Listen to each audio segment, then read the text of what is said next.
Hello दोस्तों, मैं अभिषेक और आप देख रहे हैं हमारा यूट्यूब चैनल अभिषेक पाठशाला। दोस्तों, जैसा कि आप जानते हैं कि आप हमारे साथ यहाँ पर पढ़ते हैं इंटरमीडिएट की मैथमेटिक्स बिल्कुल ही सरल और अलग तरीके से। दोस्तों, आज की क्लास में हम क्लियर करेंगे एक्सरसाइज 11.3 के शेष क्वेश्चनों को, जो कि है 6 से 14 तक के प्रश्नों को आज जानेंगे और ये सीखेंगे कि किस प्रकार से समतल का सदिश और कार्तीय समीकरणों को एक आसान तरीके से हल किया जाता है। कब कब? जब समतल संरेख हो या असंरेख हो। ठीक है, जब समतल का समीकरण संरेख हो या असंरेख हो, और कब हमारा समतल समांतर तथा परस्पर लंब होगा, और यदि ऐसी कंडीशंस में समतल नहीं है तो वो उसके बीच का कोण क्या होगा। इस प्रकार के क्वेश्चनों को आज की इस छोटी सी वीडियो में हम जानेंगे। तो आज का वीडियो हमारे हिसाब से तो बहुत इंपॉर्टेंट होगा। यदि आपने अभी तक हमारे चैनल को सब्सक्राइब नहीं किया है तो प्लीज सब्सक्राइब कर दीजिए, और आज यदि आप चाहते हैं कि मेरा वीडियो सबसे पहले आपके पास पहुंचे तो बेल आइकन को भी प्रेस करना ना भूलें। तो बात कर लेते हैं आज पर एक्सरसाइज 11.3 की, और इसमें जान लेते हैं कि किस प्रकार से समतल का कार्तीय और सदिश समीकरण को आसानी से निकाला जाता है। दोस्तों, हम आपको बता दें कि आप हमारे इस वीडियो को अपने साथियों के साथ भी शेयर कीजिए, तब जब मेरे द्वारा बताए गए सभी प्रश्न आपके लिए परफेक्टली क्लियर हो। ठीक है, उनसे बताइए कि वो हमारे चैनल पर रेगुलर विजिट करके हमसे पा सकते हैं मैथमेटिक्स को पढ़ने का बिल्कुल ही आसान और इजी तरीका, जिससे एग्जाम के समय में मैक्सिमम मार्क्स लाए जा सके। तो हम आशा करते हैं कि हमारा वीडियो आप लोगों के लिए बहुत ही परफेक्ट बेहतर बैठेगा। तो चलिए बात करते हैं। यहाँ पर छठे सवाल में दो क्वेश्चन हैं, ए और बी। तो ए वाले क्वेश्चन की बात कर लेते हैं। उन समतलों का समीकरण ज्ञात कीजिए जो इन बिंदुओं से होकर जाता है। 3 पॉइंट्स दिए गए, इन बिंदुओं से गुजरने वाले समतल के समीकरण आपको ज्ञात करना है। तो देखिए यहाँ पर क्या करना है। यहाँ पर सबसे पहले लिखेंगे समतल का सदिश समीकरण क्या होता है। समतल का सदिश समीकरण हमने आपको अपने फॉर्मूलों में बताया है पिछले वीडियो में। क्या होता है? A x minus x1 plus B y minus y1 plus C z minus z1 equal to 0 होता है। ठीक है, अब यहां पर बात कर लेते हैं। जब ये तुम्हारा समतल का समीकरण इस बिंदु से होकर जाता है 1 1 माइनस 1 से, जब समतल यहां पर लिखेंगे, जब समतल बिंदु 1 1 माइनस 1 से होकर जाए,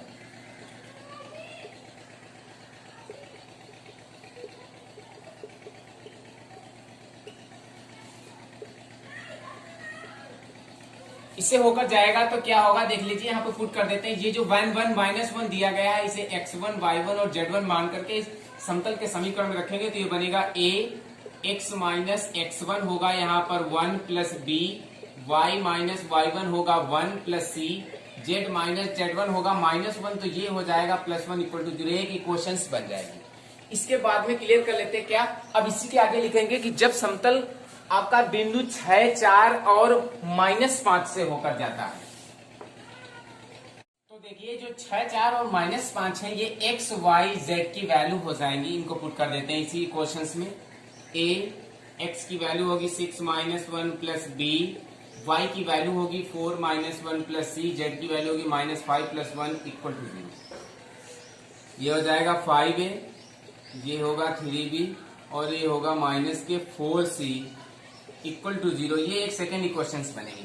पुनः पहली क्वेश्चन में फिर से नोट करेंगे कि जब समतल -4 -2 और बिंदु 3 पर स्थित हो, ये होगा x, ये होगा y, ये होगा z। इसी क्वेश्चन में a x की वैल्यू होगी -1 प्लस b, y की वैल्यू होगी -2 -1 प्लस c, z की वैल्यू होगी 3 प्लस 1 इक्वल टू 0। तो ये बनेगा -5a -3b plus 4c equal to 0।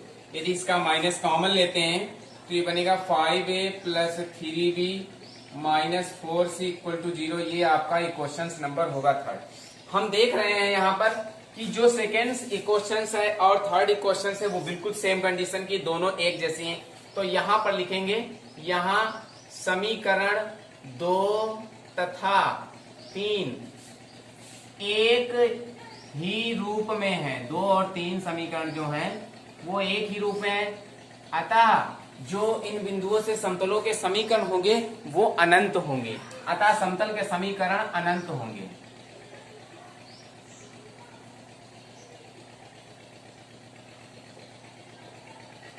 ये होगा इसका क्लियर आंसर।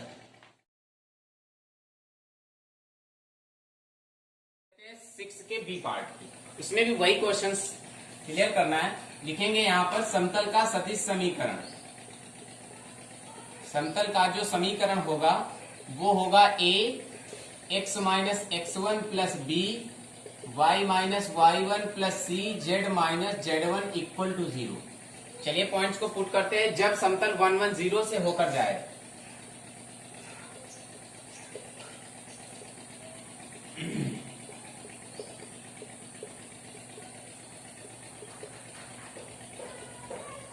पुट कर देते हैं ये x1 वैल्यू, ये y1, ये z1। तो ये बनेगा a x minus 1 plus B, y minus 1 plus c, यहाँ पर होगा z इक्वल टू 0। ये पहली इक्वेशन आपकी बन जाएगी। पुनः बात कर लेते हैं जब समतल दूसरे पॉइंट से होकर जाए, यानी जब समतल 1 2 1 से होकर जाए,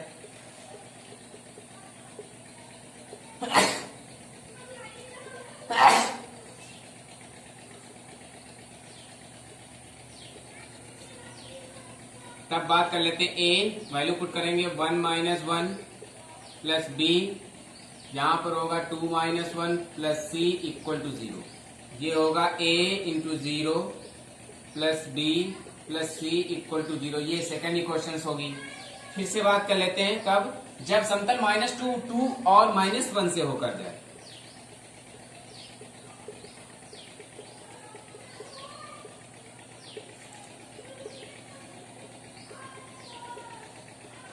तब बात कर लेते हैं, फिर से इसी को पुट करेंगे समीकरण 1 में। a x की वैल्यू -2 -1, b y की वैल्यू 2 है -1 है, प्लस c z की वैल्यू -1 इक्वल टू 0।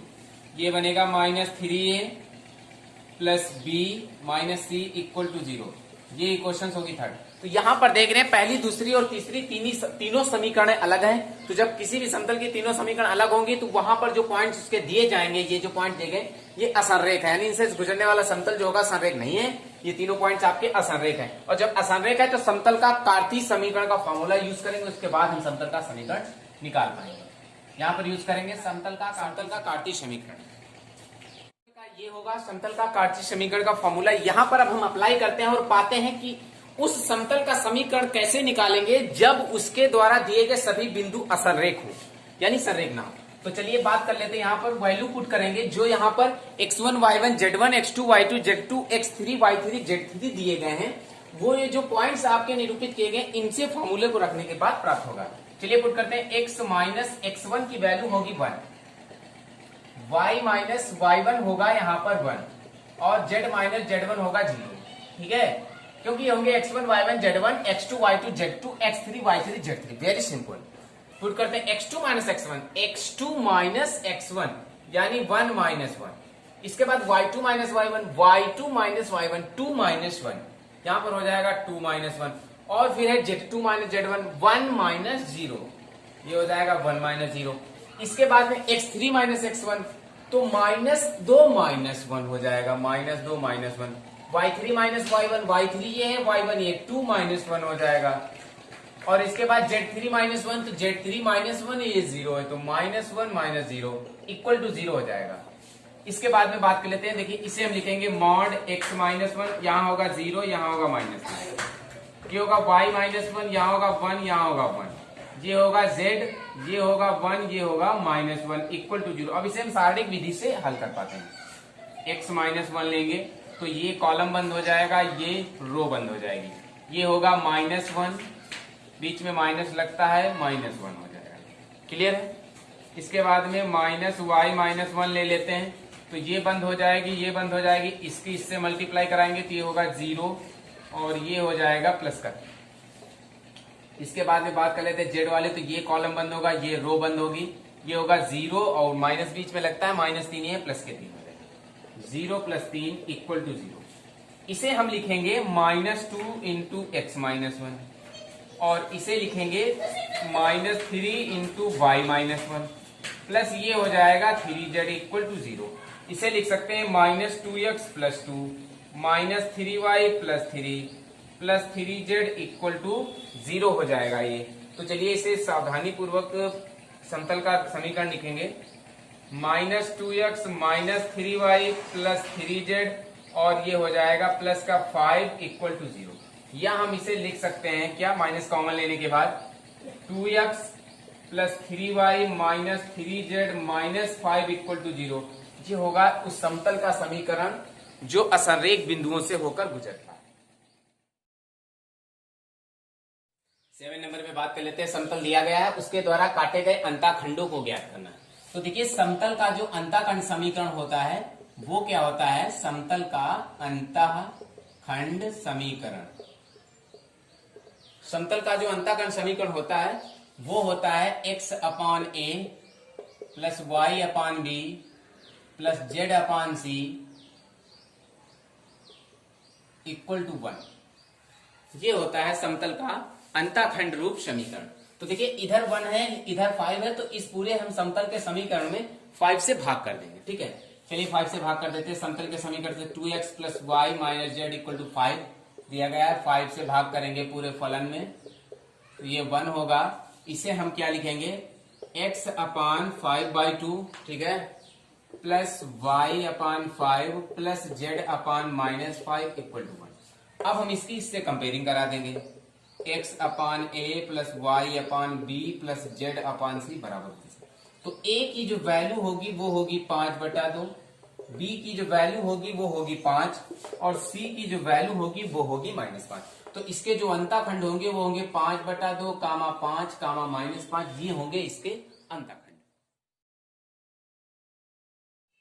एक नंबर की बात कर लेते हैं। उस समतल का समीकरण ज्ञात कीजिए जिसका y अक्ष पर अंताखंड 3 इकाई है और वो तल ZOX के समांतर है।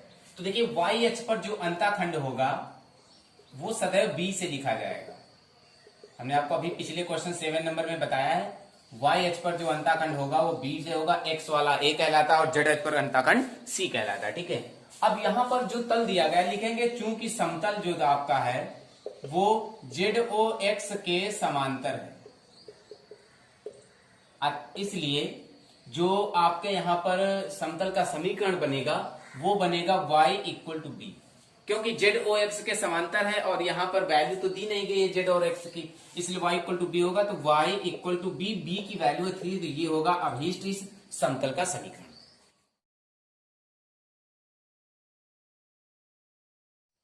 9 नंबर की बात कर लेते हैं। उस समतल का समीकरण ज्ञात कीजिए जो समतलों 3x minus Y plus 2z minus 4 equal to 0 और x plus Y plus Z minus 2 equal to 0 के प्रतिच्छेदन तथा बिंदु 2, 2, 1 से होकर जाता है। तो यहां पर लिखेंगे समतल का समीकरण जो समतलों 3x minus Y plus 2z minus 4 और x plus Y minus Z equal to -2 के प्रतिच्छेदन से होकर जाए। ये होगा उस समतल का समीकरण जो इन दोनों समतलों के प्रतिच्छेदन से होकर जाता है। ठीक है, क्लियर है? तो चलिए इसको पुट कर देते हैं यहाँ पे, minus Y plus 2z minus 4 plus lambda x plus lambda Y plus lambda Z minus 2 lambda equal to 0। देखिए यहाँ पे x कॉमन लेंगे जब हम, तो 3 प्लस लैम्डा बचेगा इसमें जब हम y कॉमन लेंगे तो -1 प्लस लैम्डा बचेगा। इसमें जब z कॉमन लेंगे तो 2 प्लस लैम्डा बचेगा, माइनस ये 4 माइनस 2 लैम्डा अलग होगा बराबर 0। ठीक है, ये एक आपका समतल का समीकरण निकला है आपका अभीष्ट। इसके बाद में यही समतल का समीकरण बिंदु 2, 2, 1 से होकर जाता है। लिखेंगे जब समतल 2, 2, 1 से, चलिए पुट करते थे, ये x होगा, y होगा, z की वैल्यू को उसमें पुट करते हैं। ये होगा 2 into 3 plus lambda plus 2 into -1 plus lambda, z की value 1 into 2 plus lambda -4 minus 2 lambda equal to 0। ये होगा 6 प्लस 2 लैम्डा, ये होगा -2 प्लस 2 लैम्डा, ये हो जाएगा 2 plus lambda -4 minus 2 lambda equal to 0। तो यहाँ पर देखिए ये 2 लैम्डा ये कैंसिल हो जाएगा आपका। ठीक है, ये देखिए क्या बचेगा, 2 लैम्डा और ये लैम्डा हो जाएगा 3 लैम्डा। यहाँ पर ये 2 कैंसिल हो जाएंगे, 6 में हम 4 को कम करेंगे प्लस के 2 बचेंगे इक्वल टू 0। यहाँ पर लैम्डा की वैल्यू -2/3। अब यहाँ क्या लिखेंगे, लैम्डा का मान समीकरण 1 को यहाँ पर नोट करेंगे, x में पुट कर देते हैं, लैम्डा की वैल्यू -2/3 क्या होगा, x 2 3 माइनस लैम्डा की value 2/3 plus y -1 minus 2/3 plus z 2 minus 2/3 -4 minus 2/3 है प्लस का 4/3 हो जाएगा इक्वल टू 0 होगा। देखिए बनेगा 3 3 जा 9, 9 में हम 2 को कम करेंगे तो ये बनेगा 7x/3 माइनस ये हो जाएगा 3 में 2 में माइनस 5y/3 और ये हो जाएगा 2 3 जा 6 में 2 को कम करेंगे 4z/3 और ये होगा आपका -12 में जब हम 8 को कम करेंगे 8/3। देखिए 3 एलसीएम ले लेंगे तो ये बनेगा 7x minus 5y plus 4z minus 8 equal to 0। ये होगा समतल का अभिष्ट समीकरण।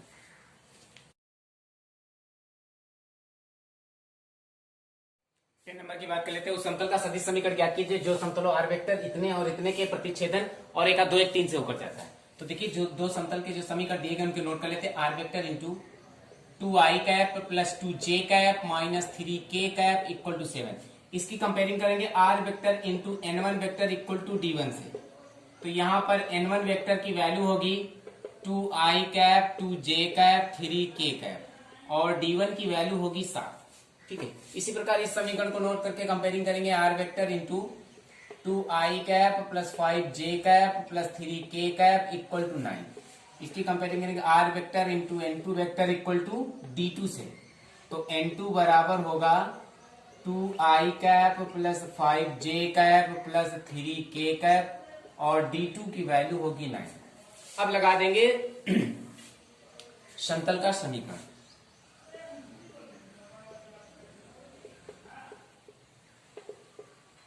R vector into n1 vector plus lambda n2 vector equal to d1 plus lambda d2। ये फॉर्मूला यूज होगा, पुट कर देते हैं यहां पर। आर वेक्टर इंटू n1 की वैल्यू है 2i cap plus 2j cap minus 3k cap plus lambda n2 की वैल्यू है 2i cap plus 5j cap plus 3k cap. ये हो जाएगा इक्वल टू d1 की वैल्यू है 7 प्लस लैम्डा, d2 की वैल्यू है 9। 7 प्लस 9 लैम्डा हो जाएगा। तो चलिए इसको हल करके पुट कर देते हैं। आर वेक्टर इंटू इसे लिखेंगे 2i cap plus 2j cap minus 3k cap, lambda से गुणा हो जाएगी 2 lambda i cap plus 5 lambda j cap plus 3 lambda k cap equal to 7 plus 9 lambda. ये हो जाएगा। देखिए इसे क्या लिखते हैं, R vector 2i cap 2 lambda i cap में i कैप कॉमन लेंगे तो बचेगा 2 प्लस 2 लैम्डा। इधर j कैप कॉमन लेंगे, यहां बचेगा 2 प्लस 5 लैम्डा और इधर k कैप कॉमन लेंगे तो इधर बचेगा minus 3 plus 3 lambda equal to 7 plus 9 lambda. ये होगी आपकी पहली क्वेश्चन। ठीक है, अब बात कर लेते हैं यहां पे। मान लेते हैं, माना R vector equal to X I cap plus Y J cap plus Z K cap रखने पर मान लेते हैं यहाँ पे आर वेक्टर की जो वैल्यू है वो x I cap Y J cap और जेड के कैप है यहाँ पे। ठीक है, अब बात कर लेते हैं इस आर वेक्टर को हम यहाँ पर रख देते हैं फर्स्ट क्वेश्चन में। तो ये क्या बनेगा यहाँ पर, देखिए इसको सेम यहाँ पे नोट करते, बाकी सेम को नोट करते। क्या बन जाएगा, X I cap Y J cap Z K cap into I cap 2 plus 2 lambda plus J cap 2 plus 5 lambda plus K cap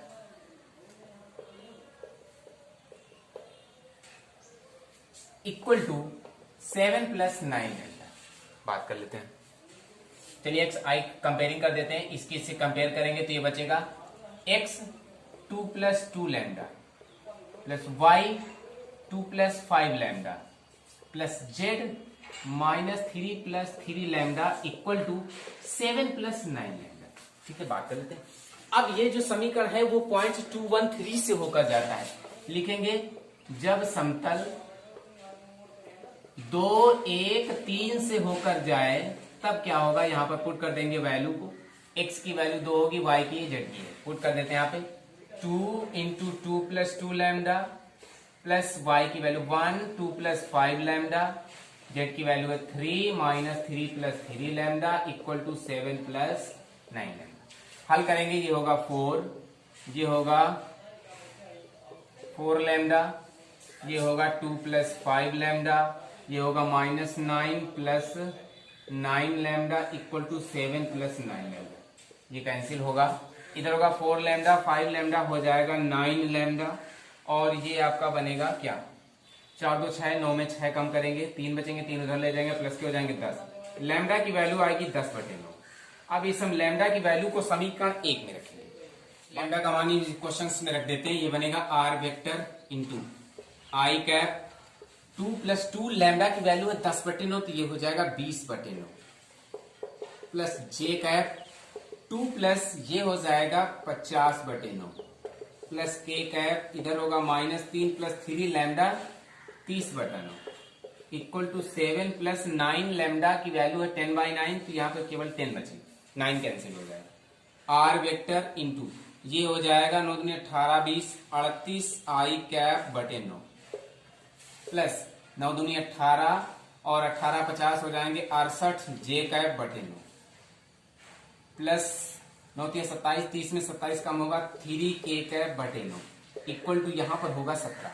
तो इसे लिखेंगे आर वेक्टर इंटू इसमें 9 एलसीएम लेंगे 38 i cap 68 j cap 3 k cap upon 9 equal to 70। 9 से multiply करा देंगे, ये होगा r vector into 38 i cap plus 68 j cap plus 3 k cap equal to 17 9 153। ये होगा समतल का अभिष्ट सदिश समीकरण। बात कर लेते हैं 11 नंबर की। दो तल दिए गए हैं, इनके प्रतिच्छेदन रेखा से होकर जाने वाले तथा तल x minus Y plus z equal to 0 पर लंबवत तल का समीकरण ज्ञात करना है। तो यहाँ पर लिखेंगे तल x plus Y minus Z equal to 1 और इतने के प्रतिच्छेदन रेखा से होकर जाने वाला तल क्या होगा। होकर जाने वाला तल होगा x plus Y plus Z minus 1 plus lambda into 2x plus 3y plus 4z minus 5 equal to 0। Lambda से गुणा हो जाएगी x plus Y plus Z minus 1 plus 2 lambda x plus 3 lambda Y plus 4 lambda Z minus 5 lambda equal to 0। चलिए इसमें x common ले लेते हैं, तो यहाँ पर बचेगा 1 प्लस 2 लैम्डा, इधर y वाले फलन से y कॉमन लेंगे 1 प्लस 3 लैम्डा और इधर z वाले फलन में z कॉमन लेंगे तो 1 प्लस 4 लैम्डा। बाहर होगा -1 माइनस 5 लैम्डा इक्वल टू 0। ये एक होगी आपकी इक्वेशंस, ठीक है। अब ये इक्वेशंस और इससे एक और तल जा रहा है x माइनस प्लस जेड 0, ये दोनों आपस में लंबवत है कह रहा है। लिखेंगे यहां पर परंतु तल जो x minus Y plus z equal to 0 है वो लंबवत है। तो जब ये लंबवत है तब यहां पर फॉर्मूला यूज होगा लंबवत का, क्या, a1 a2 plus b1 b2 plus c1 c2 equal to 0। तो यहां पर जो कि एक ये क्वेश्चन दी गई है, एक ये दी गई, तो चलिए इसमें a1 ये होगा, a2 ये होगा, a3 ये होगा, a1 ये होगा, b1 ये होगा, c1 ये होगा। इधर a2 ये 1 होगा, b2 -1 होगा और c2 1 होगा। तो चलिए पुट कर देते हैं, a1 की वैल्यू होगी 1 प्लस 2 लैम्डा इंटू a2 की वैल्यू इसमें से होगी 1, b1 की वैल्यू होगी 1 प्लस 3 लैम्डा, b2 की वैल्यू होगी -1, c1 की वैल्यू होगी 1 प्लस 4 लैम्डा, c2 की वैल्यू होगी 1 इक्वल टू 0। ये होगा 1 प्लस 2 लैम्डा, ये होगा -1 माइनस 3 लैम्डा और ये होगा 1 प्लस 4 लैम्डा इक्वल टू 0। यहाँ पर 1 1 कैंसिल होगा। देखिए 2 लैम्डा 4 लैम्डा 6 होंगे, 6 में 3 को कम करेंगे 3 लैम्डा, इधर बचेगा +1 इक्वल टू 0। लैम्डा की वैल्यू आएगी -1/3। अब इस लैम्डा का मान समीकरण 1 में रखेंगे। समीकरण 1 को नोट कर लेते हैं। लैम्डा की वैल्यू लगा देंगे -1/3।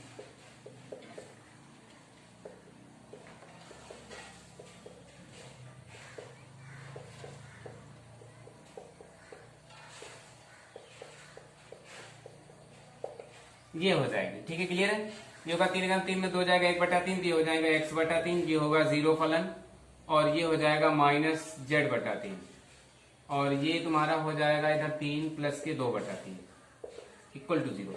ये बचेगा x/3 minus z/3 plus 2/3 equal to 0। 3 LCM ले लेंगे तो यहाँ बचेगा x माइनस जेड प्लस 2 बराबर 0। ये होगा समतल का अभीष्ट समीकरण। नंबर की बात कर लेते हैं, कह रहा है समतलों जिनके सदिश समीकरण R vector equal to 2i का प्लस 2j का माइनस 3k का इक्वल टू 5 और आर वेक्टर इंटू 3i का माइनस 3j का प्लस 5k का इक्वल टू 3 है, इनके बीच का कोण आपको ज्ञात करना है।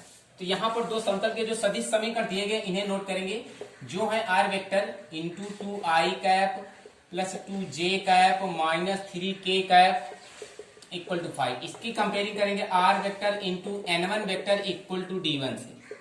यहां पर n1 वेक्टर की वैल्यू होगी 2i cap plus 2j cap minus 3k cap. इसके बाद में बात कर लेते हैं दूसरे सदिश समीकरण की, r vector into 3i cap minus 3j cap plus 5k cap equal to 3 दिया गया है। इसकी कंपेयरिंग करेंगे are vector into n two vector equal to d two से। यहां पर एन टू वेक्टर होगा इतना 3i cap minus 3j cap plus 5k cap दिया गया। अब ज्ञात करना है इन दोनों सदिशों के बीच का कोण। तो बीच के कोण का फॉर्मूला अप्लाई कर देंगे। बीच के कोण का फॉर्मूला होगा cos theta equal to mod n1 vector into n2 vector upon mod n1 vector into mod n2 vector. ये फॉर्मूला आपका होगा। ठीक है, चलिए बात कर लेते हैं, इसको पुट कर देते हैं। यहाँ पर ये बनेगा cos theta equal to mod n1 vector है यहाँ पर इतना 2i cap plus 2j cap minus 3k cap into n2 vector है इतना 3i cap minus 3j cap plus 5k cap. इसके बाद में नीचे है मॉड n1 वेक्टर, तो मॉड निकाल लेंगे n1 का। क्या होगा अंडर रूट 2 का स्क्वायर प्लस 2 का स्क्वायर प्लस माइनस 3 का square into mod n2 vector, इसका मॉड हो जाएगा 3 का स्क्वायर प्लस माइनस 3 का स्क्वायर प्लस 5 का स्क्वायर। ठीक है, चलिए इसको पुट करेंगे cos theta equal to mod, इसकी मल्टीप्लाई करा देंगे, हो जाएगा 6 जे वाले फलन की जे से माइनस 6 और के वाले फलन की के से माइनस 5 के 15 अपॉन नीचे क्या होगा 2 का वर्ग होगा 4, 2 का होगा 4 और 3 का होगा माइनस माइनस प्लस 9 इंटू इधर होगा 3 का 9, 3 का 9 और 5 का 25। ठीक है, क्लियर है। यहाँ पर 6 कैंसिल होंगे, ये बचेगा cos theta equal to mod minus 15 बटे अंडर रूट 4 4 8 9, ये तो हो जाएगा रूट 17 इंटू दूसरा क्या बनेगा 9 9 18, 18 और 25 जोड़ेंगे तो रूट 43 हो जाएगा। अब यहाँ पे 17 43 की गुणा करेंगे तो इसे लिखेंगे हम cos थीटा बराबर मॉड माइनस 15 बटे 17 और 43 की गुणा करेंगे तो अंडर रूट आएगा 731। ठीक है, इसे लिखेंगे cos theta equal to mod, खत्म करेंगे तो ये प्लस का हो जाएगा, ऐसे प्लस के 15 बटे अंडर रूट 731। थीटा की वैल्यू होगी cos को इधर ले जाएंगे cos इनवर्स 15 बटे अंडर रूट 731। ये होगा इन दोनों समीकरणों के बीच का कोण। 30 नंबर की बात कर लेते हैं। कह रहा है निम्न के प्रश्नों में ज्ञात कीजिए कि क्या दिए गए समतलों के युग्म समांतर है।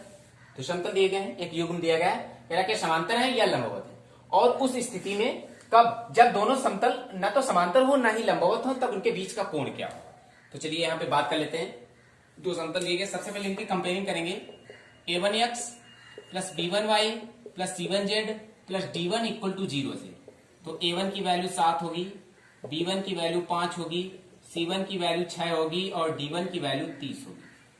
इसी प्रकार इधर कंपेयरिंग कर लेते हैं। a2x plus b2y plus c2z plus d2 equal to 0 से। a2 की वैल्यू 3 होगी, b2 माइनस 1 होगा, c2 माइनस 10 होगा और d2 होगा 4। तो यहां पर क्या कहता है कि दोनों समतलों के युग्म समांतर हैं या लंबवत है। तो लिखेंगे जब समतल समांतर हो तब क्या फॉर्मूला लगेगा। जब समतल समांतर हो तो फॉर्मूला लगता है a1 बटा a2 बराबर b1 बटा b2 बराबर c1 बटा c2। तो a1 की वैल्यू है 7, a2 की वैल्यू है 3, 7 बटा 3, b1 है 5, b2 है माइनस 1, c1 है 6, c2 है माइनस 10। तो यहाँ पर तीनों बराबर नहीं है, अतः समतल समांतर नहीं है, ये लिखेंगे।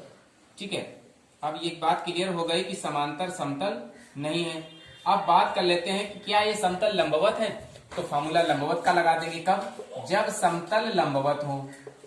जब समतल लंबवत हो, तो जब समतल लंबवत होंगे तो उसका फॉर्मूला लगेगा a1a2 plus b1b2 plus c1c2 equal to 0 होना चाहिए।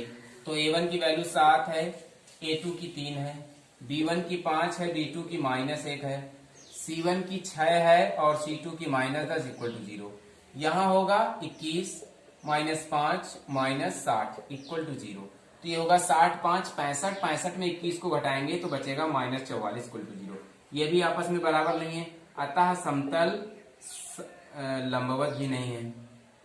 ठीक है, समतल लंबवत भी नहीं है। तो जब समतल लंबवत भी नहीं है तब समतल ना तो समांतर है ना लंबवत है, तो कह रहा है कि उस स्थिति में इन दोनों के बीच का कोण ज्ञात कीजिए, दोनों समतलों के बीच का। तो चलिए इस स्थिति में समतल के बीच के कोण का फार्मूला अप्लाई कर देते हैं। क्या होता है बीच के कोण का formula? cos theta equal to mod a1a2 plus b1b2 plus c1c2 upon under root a1 square plus b1 square plus c1 square into under root a2 square plus b2 square plus c2 square. चलिए put कर देते हैं cos theta equal to mod a1a2 b1b2 c1 c2 की value अभी निकाल चुके हो -44। इसके बाद में नीचे upon under root a1 b1 c1 ये दिया गया है। a1 b1 c1 7 5 6, यहाँ पे हो जाएगा 7 का स्क्वायर 5 का स्क्वायर और 6 का स्क्वायर हो जाएगा। इसके बाद में a2 b2 c2 3 माइनस 1 और 10, 3 का स्क्वायर प्लस -1 का स्क्वायर प्लस -10 का स्क्वायर हो जाएगा। इसे हम लिखेंगे cos theta equal to minus mod 44 upon, इसे क्लियर करेंगे, 7 का होगा 49, 5 का 25 और 6 का 36। इधर होगा 3 का 9, 1 का 1 और 10 का 100। देखिए ये होगा cos theta equal to -44 upon under root, इसे सभी को जोड़ देंगे। देखिए 49 और 35 को जब जोड़ेंगे तो ये होंगे 85, 85 में 25 को जोड़ेंगे 110 इंटू इधर भी 100 और 10 110 हो जाएगा। तो इसे हम लिख सकते हैं cos थीटा बराबर माइनस मॉड 44 बटे 110, ये लिख सकते हैं। चलिए अब इसका मॉड हटा देते हैं, तो इसे लिखेंगे cos थीटा इक्वल टू 44 बटे 110, 11 से डिवाइड कर देंगे, 11 चुको 44, 11 धाम 110, cos थीटा बराबर 4 बटे 10 या 2 बटे 5। तो यहाँ पर लिखेंगे थीटा बराबर cos इनवर्स 2 बटे 5, ये होगा इन दोनों समतलों के बीच का। 13 के बी वाले पार्ट को क्लियर कर लेते हैं। देखिए यहाँ पर a1 की वैल्यू 2 होगी, b1 की वैल्यू 1 होगी, c1 की वैल्यू 3 होगी, d1 की वैल्यू -2 होगी। इसी प्रकार इसमें a2 की वैल्यू 1 होगी, b2 की वैल्यू -1 होगी, c2 की वैल्यू 0 होगी और d2 की वैल्यू 5 होगी। क्योंकि यहाँ पे z का फलन मौजूद नहीं इसलिए c की वैल्यू 0 होगी। तो यहाँ पे पूछा जा रहा है कि दिए गए समतलों के युग्म समांतर है या नहीं। लिखेंगे जब समतल समांतर हो, जब समतल समांतर हो तो कौन सा फॉर्मूला यूज करेंगे? a1 by a2 equal to b1 by b2 equal to c1 by c2। a1 की वैल्यू है 2, a2 की वैल्यू है 1, b1 की वैल्यू है 1 और b2 की वैल्यू है -1, c1 की वैल्यू 3 है, c2 की वैल्यू है 0। तो देखिए ये क्या होगा, यहाँ पर कोई पक्ष बराबर नहीं है, लिखेंगे अतः समतल समांतर नहीं। ठीक है, जब समतल समांतर नहीं है तो अब फिर से बात कर लेते हैं कि जब समतल लंबवत हो, जब समतल लंबवत होंगे तो फॉर्मूला क्या लगेगा? a1a2 plus b1b2 plus c1c2 equal to 0। a1 की वैल्यू है a2 1, b1 की वैल्यू वो, b2 की वैल्यू -2, c1 3 है, c2 0 इक्वल टू 0। देखिए ये बनेगा 2, ये -2 प्लस 0 इक्वल टू 0। यहाँ पर 0 बराबर 0। देखिए यहाँ पर समतल जो आपके लंबवत है, और जब हमने बताया था इस क्वेश्चन कह रहा है कि जब समतल समांतर और लंबवत दोनों ना हो तब उस स्थिति में उसके बीच का कोण ज्ञात करना है। तो यहाँ पे समतल समांतर नहीं है लेकिन समतल लंबवत है, इसलिए इसके बीच का कोण नहीं ज्ञात किया जाता। इस क्वेश्चन को हम यहीं पे छोड़ देते हैं। ठीक है, यही होगा इसके क्लियर आंसर।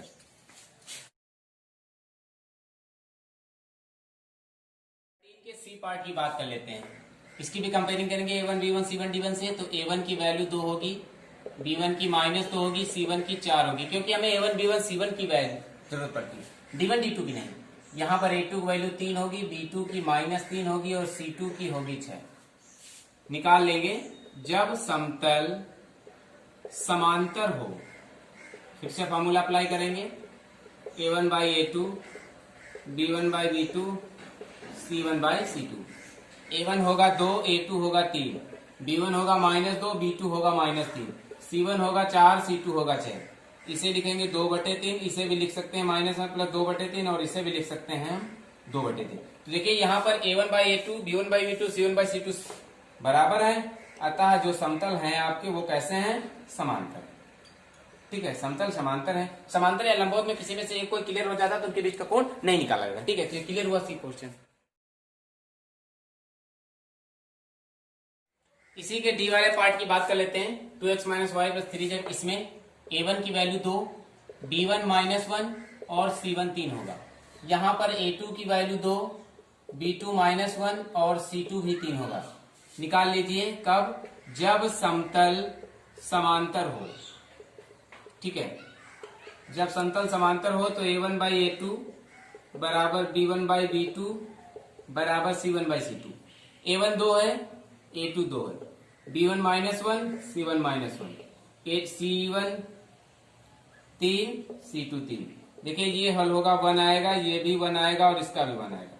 यहाँ पर a1 by a2 b1 by b2 c1 by c2 समांतर बराबर है तीनों, अतः समतल कैसे हैं, समांतर है।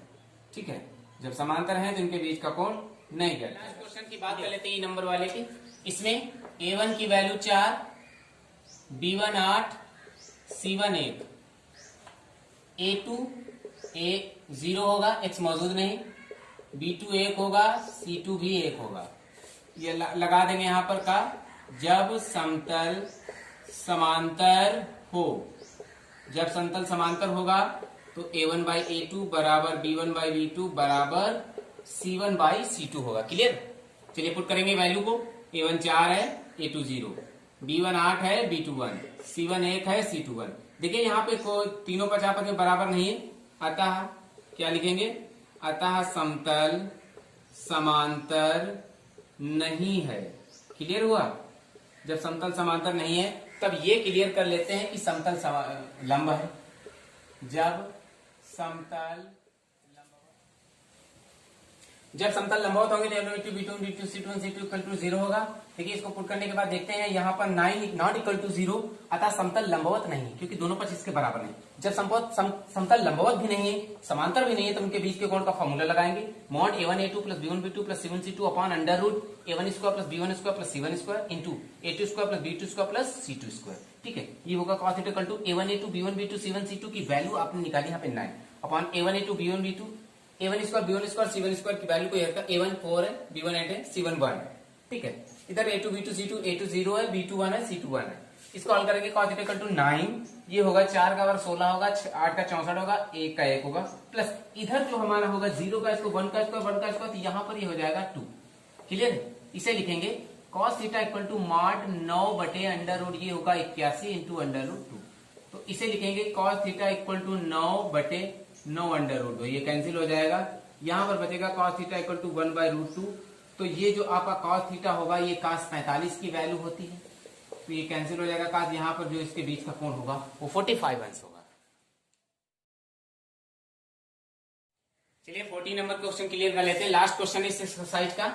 निम्न के प्रश्नों में से प्रत्येक में दिए गए बिंदु से दिए गए समतल के बीच की दूरी ज्ञात कीजिए। पॉइंट्स दिया गया, समतल दिया गया, इसके बीच की दूरी ज्ञात करना है। तो देखिए यहाँ पे एक फॉर्मूला यूज करेंगे, कौन सा लिखेंगे, बिंदु x1 y1 z1 तथा समतल ax plus by plus cz plus d बराबर 0 के बीच की दूरी। बीच की दूरी का फॉर्मूला क्या लगेगा, mod ax1 plus by1 plus cz1 plus d upon under root a square plus b square plus c square. तो चलिए पुट कर देते हैं, ये x1 y1 z1 होगा। यहाँ पर a की वैल्यू 3 है, b की वैल्यू -4 है, c की वैल्यू 12 है और d की वैल्यू -3 है, क्योंकि d को इधर लाएंगे। इक्वेशंस आपके इस तरह के, d को इधर लाएंगे -3 को, तो -3 हो जाएगा। ठीक है, -3 हो जाएगा, d की वैल्यू -3 है।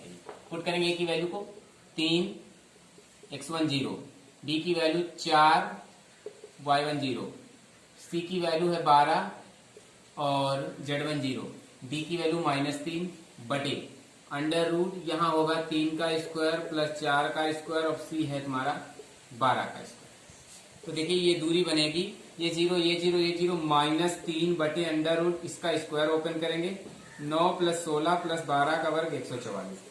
ये होगा मॉड -3 बटे नीचे ये आ जाएगा 169, ये वर्गमूल होगा 13। तो इसके बीच की दूरी आएगी 3 बटे 13 मात्र। ये होगा क्लियर। वाला पार्ट क्लियर कर लेते हैं। देखिए इसकी कंपेयरिंग करा देते हैं। यहाँ पर ax plus by plus cz plus d बराबर 0 से हमने सोचा कि जो 14 का ए वाला क्वेश्चन बताया वो आप क्लियर नहीं कर पाए, इसलिए इसको और ही इजी मेथड से क्लियर करेंगे। ए बराबर 2 होगा, बी बराबर -1 होगा, सी बराबर 2 होगा, डी बराबर 3 होगा। ये जो पॉइंट्स दिए गए हैं ये x1, y1 और z1 होंगे। बस दूरी का फॉर्मूला लगा देंगे, क्या होगा, mod ax1 plus dy1 plus cz1 plus d upon under root a square plus b square plus c square. ये होगा मॉड a की वैल्यू है 2, x1 है 3, b की वैल्यू -1, y1 -2, c की वैल्यू 2 है, z1 1 है, d की वैल्यू 3 है, बटे अंडर रूट a स्क्वायर यानी 2 का स्क्वायर, b स्क्वायर -1 का स्क्वायर और c स्क्वायर 2 का स्क्वायर। ये होगा 6, ये होगा +2, ये होगा 2, ये होगा 3, बटे अंडर रूट 2 का 4 होगा, 1 का 1 होगा और 2 का 4 होगा। ये बनेगी 6 3 9 9 4 13 और इधर 9 होगा, 9 का वर्गमूल 3 होगा, 13/3 21 की दूरी। चलिए बात कर लेते हैं 40 नंबर की सी की। पॉइंट्स दिए गए, समतल दिए गए, वही फॉर्मूला अप्लाई करना। तो इसे सबसे पहले क्लियर करेंगे, x + 2y -2z -9 = 0। इसकी कंपेयरिंग करेंगे ax + by + cz + d = 0 से। यहाँ पर a की वैल्यू 1 होगी, b की वैल्यू 2 होगी, c की वैल्यू -2 होगी और d की वैल्यू -9 होगी। यहाँ पर जो पॉइंट्स दिए गए x1 y1 वो z1 होंगे। इनके बीच की दूरी का फॉर्मूला लगा देते हैं। कौन सा होगा फॉर्मूला, अभी हमने अप्लाई कराया है, mod ax1 + by1 + cz1 + d upon under root a square + b square + c square. तो देखिए a की वैल्यू होगी 1, x1 होगी 2, b की वैल्यू होगी 2, y1 की वैल्यू होगी 3, c की वैल्यू होगी -2 और z1 की वैल्यू होगी -5, d की वैल्यू होगी -9, बटे अंडर रूट a स्क्वायर यानी 1 का स्क्वायर, b स्क्वायर 2 का स्क्वायर और c स्क्वायर -2 का स्क्वायर। तो देखिए ये क्या बनेगा, 2 प्लस इधर होगा 6 प्लस इधर होगा 10, इधर होगा 9, बटे अंडर रूट 1 का स्क्वायर 1 होगा, 2 का 4 होगा और 2 का भी 4 होगा। देखिए ये 10 6 16 2 18 में 9 को कम करेंगे तो यहाँ पर कितना बचेगा, मॉड 9 बटे √9, √9 होगा 3 इकाई, 3 से डिवाइड करेंगे 3 वर्ग इकाई इसके बीच की दूरी आएगी। दोस्तों इस एक्सरसाइज के अंतिम क्वेश्चंस के अंतिम पार्ट की बात कर लेते हैं। पॉइंट है -6 0 0, समतल ये दिया गया है। तो इसकी कंपेयरिंग करेंगे ax + by + cz + d = 0 से।